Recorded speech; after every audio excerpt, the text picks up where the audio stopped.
আমাদেরকে হুমকি দেওয়া হয়েছে, আমাদেরকে তুলে নিয়ে যাওয়ার হুমকি দেওয়া হয়েছে। উনি ওনার কৌশল বলছে, আমি যেটা বোঝার ওটা বুঝছি। এত বড় ক্ষমতাশীল বিমানের এমডি, তাদেরকে জামিন আবেদন করা হয়নি।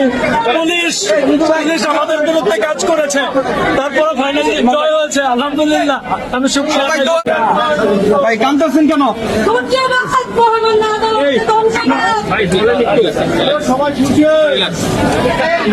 আমরা সবাই খুশি ইনশাআল্লাহ। এটাকে বিভিন্ন দিকে নেওয়ার চেষ্টা করা হয়েছে। আমরা জীবনের ঝুঁকি নিয়ে প্রতিবাদ করেছি, আজকে তার ফল পেয়েছি। আমাদেরকে হুমকি দেওয়া হয়েছে, আমাদেরকে তুলে নিয়ে যাওয়ার হুমকি দেওয়া হয়েছে, মেরে ফেলার হুমকি দেওয়া হয়েছে। করেন আপনারা সবাই পাশে থাকবেন, আপনারা পাশে থাকলে আমরা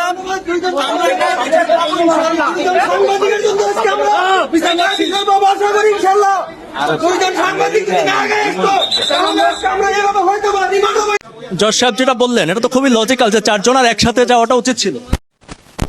শুনি একটু শুনি, আমি কথা বলি। আপনি একজনের রিমান্ড আবেদন কেন করলেন?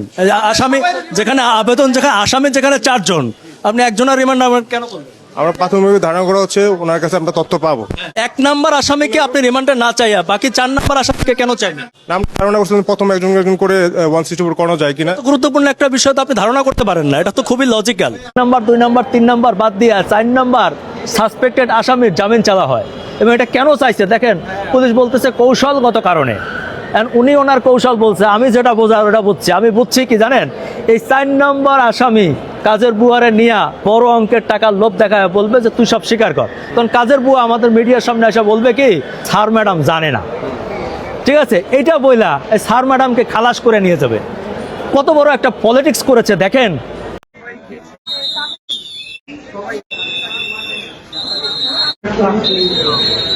আপনাদেরকে দেখানোর চেষ্টা করছি বিমানের সেই এমডি আর স্ত্রী যে মোহনাকে নির্যাতন করেছিল, তাকে আজকে আদালতে ওঠানো হয়েছে। আপনি দেখানোর চেষ্টা করছি, দেখেন আজকে তাকে রিমান্ডে নেওয়া হবে।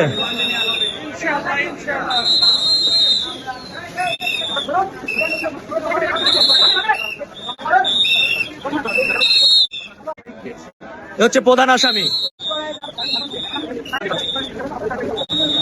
কিছুক্ষণের মধ্যে রিমান্ড শুনানি হচ্ছে। আমরা ইনশাল্লাহ আজকে রিমান্ড পেয়ে যাব আশা করছি। আমাদের আইনজীবী কই ঢুকছে? আমাদের লয়াররা ঢুকছে?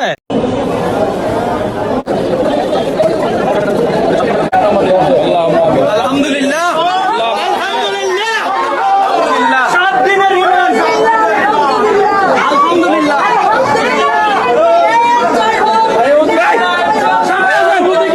ভাই কাঁদতেছেন কেন?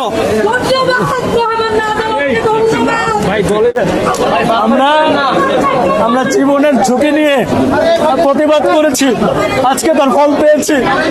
আমাদেরকে হুমকি দেওয়া হয়েছে, আমাদেরকে তুলে নিয়ে যাওয়ার হুমকি দেওয়া হয়েছে, মেরে ফেলার হুমকি দেওয়া হয়েছে। এত বড় ক্ষমতাশীল বিমানের এমডি, তাদেরকে জামিন আবেদন করা হয়নি। পুলিশ আমাদের বিরুদ্ধে কাজ করেছে, তারপরে ফাইনালি জয় হয়েছে, আলহামদুলিল্লাহ। আমি শুকরিয়া আদায় করছি। আপনারা সবাই পাশে থাকবেন, আপনারা পাশে থাকলে আমরা